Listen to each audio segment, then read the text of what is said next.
कशिश news में आपका स्वागत है। मैं हूं अनुराग। बिहार विधान परिषद की 7 सीटों पर चुनाव होने हैं और 7 सीट पर नामांकन हो चुके हैं। 4 एनडीए के कैंडिडेट मैदान में हैं तो 3 आरजेडी के महागठबंधन की तरफ से। लेकिन आज अचानक सस्पेंस पैदा हो गया जब कांग्रेस की बैठक बुलाई गई। कांग्रेस विधायक दल के नेता अजीत शर्मा ने बैठक बुलाई। कांग्रेस के तमाम विधायक बैठक में पहुंचे तो लगने लगा कि अब 8वां कैंडिडेट भी सामने आएगा क्या। चर्चा भी होने लगी, नाम भी सामने आ गया। दरअसल जो विधायक पहुंच रहे थे अजीत शर्मा के यहाँ, वो कुछ बताने के मूड में नहीं थे।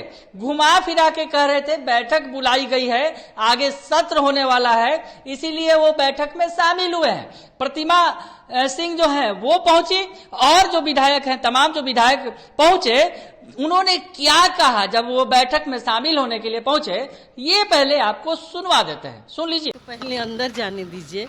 हमारे आदरणीय सीएलपी लीडर सब विधायकों की बैठक बुलाया है, अंदर से निकलेंगे तो ही कुछ बताएंगे। क्या है, कुछ तो सूचना होगी आप लोग के पास? अरे ऐसे रूटीन बैठक है, जब माननीय हमारे सीएलपी लीडर हैं तो विधायकों को बैठक, अभी सदन चलने वाला है 24 से, तो उसकी तैयारी है, कुछ जाने दीजिए। एग्जैक्टली देखिए, हम लोग भी इसका कोई बहुत कुछ जानते नहीं है। अचानक हम लोग को सीएलपी महोदय की तरफ से खबर आया था कल रात में कि एक बैठक हम लोग करना चाहते हैं।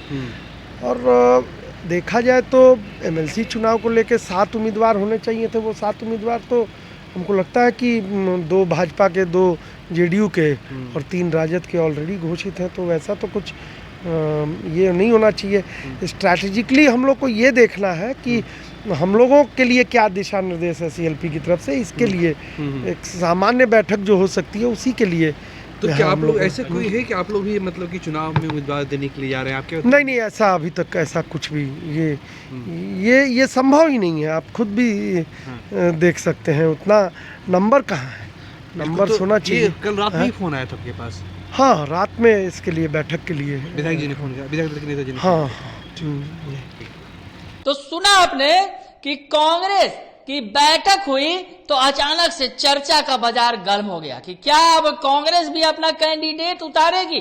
एक नाम भी सामने आ गया, प्रद्युम्न करके नाम के एक शख्स का नाम सामने आया कि ये कांग्रेस के कैंडिडेट हो सकते हैं। चर्चा होने लगी कि अब नाम का ऐलान कर दिया जाएगा। दरअसल कांग्रेस ने कहा था कि वो चुनाव में अपना कैंडिडेट उतारेंगे। हालांकि कल इससे कांग्रेस से पीछे हट गई थी, लेकिन आज जब बैठक हुई तो चर्चा होने लगी। हालांकि इन तमाम चर्चा पर विराम लगा दिया कांग्रेस विधायक दल के नेता अजीत शर्मा ने। सर 24 से सदन है, आप लोग को पता चला है, और विधायक की बैठक होती है। हम लोग क्या स्ट्रेटजी अपनाना है सरकार के खिलाफ, वो चीजें हैं। इसलिए अभी बात भी नहीं करने दे रहे हैं आप। एक तरफ जब आप कह रहे हैं कि ऐसी कोई बात नहीं है, दूसरी तरफ आपके जो नेता प्रद्युम्न यादव ने एनआर कटाया है, वो किसके अनुमति? वो सर वो तो आप उनसे पूछिए और आला कमान से पूछिए, हमें पता नहीं है। विधायक दल की अनुमति के लिए हो सकता है। कोई निर्दलीय लिया होगा? अभी कोई निर्दलीय लिया होगा, कांग्रेस कोई तय नहीं किया। कोई कांग्रेस तय है कि अभी तय होगा, आला कमान खबर करेंगे जो करना है, लेकिन हम लोग अभी कोई कैंडिडेट तय नहीं किया। क्या बिना विधायक दल के नेता के अनुमति के, आला कमान की अनुमति के, ऐसे भी कोई भर सकता आप भी ले सकते हैं, कोई भी विधान परिषद ले सकता है रसीद, इंडिपेंडेंट कोई भी ले सकता है, वो लिए होंगे। हाँ, तो इंडिपेंडेंट कोई भी कटा सकता है। नहीं, वो तो आला कमान तय करेंगे, लेकिन हमको लगता है कि हम लोग गिनती में नहीं है 19 से, इसलिए हम लोग को चुनाव नहीं लड़ेंगे शायद, जैसा यही निर्णय है। लेकिन वो अभी कहना बहुत मुश्किल। लेकिन हम लोग तो सदन की बैठक कर रहे हैं कि सरकार को कैसे घेरेंगे। आला कमान से इंतजार है अभी भी? नहीं, इंतजार नहीं, वो तो तय हो चुका है कि नहीं लड़। सदन के अंदर राजद के साथ तय हो चुका कि उम्मीदवार? सर, ये सदन के अंदर हम जनता की आवाज बनते हैं, किसी के साथ नहीं। विपक्ष के जहां तक बात है, सरकार को घेरने में हम लोग सभी विपक्ष एक साथ रहेंगे। सर, क्या तय हो गया कि आप उम्मीदवार नहीं देंगे? क्या चीज का? बिल्कुल तय हो, वही है। कहा हम तो बोले, माइट भी सबके टीवी पे चला होगा कि हम लोग नहीं लड़ रहे हैं। किसी का समर्थन भी नहीं कर रहे? नहीं, समर्थन कैसे करेंगे? हमको जरूरत क्या है? हमको जब नहीं पूछेगा तो हम किसी को क्यों पूछने जाएंगे? वो तो अलग इशू है। आज तो सदन की बात करने दीजिए, उसके बाद फिर बात आएगी इस पर। बयान सुन लिया आपने, साफ हो गया कि कांग्रेस कहीं से भी मूड में नहीं है आरजेडी से 2-2 हाथ करने के लिए।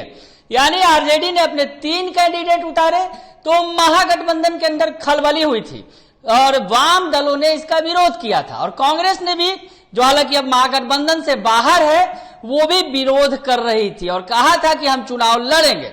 लेकिन अब इस बैठक के बाद, चर्चा के बाद ये बातें साफ हो गई हैं कि कांग्रेस चुनाव लड़ने के मूड में नहीं है। यानी जो 7 सीटों पर चुनाव होने हैं और 7 कैंडिडेट मैदान में हैं, तो सभी का निर्विरोध निर्वाचन तय है। बने रहिए कशिश न्यूज के साथ, तमाम खबरों से आपको अपडेट रखेंगे। फिलहाल के लिए इतना ही, धन्यवाद।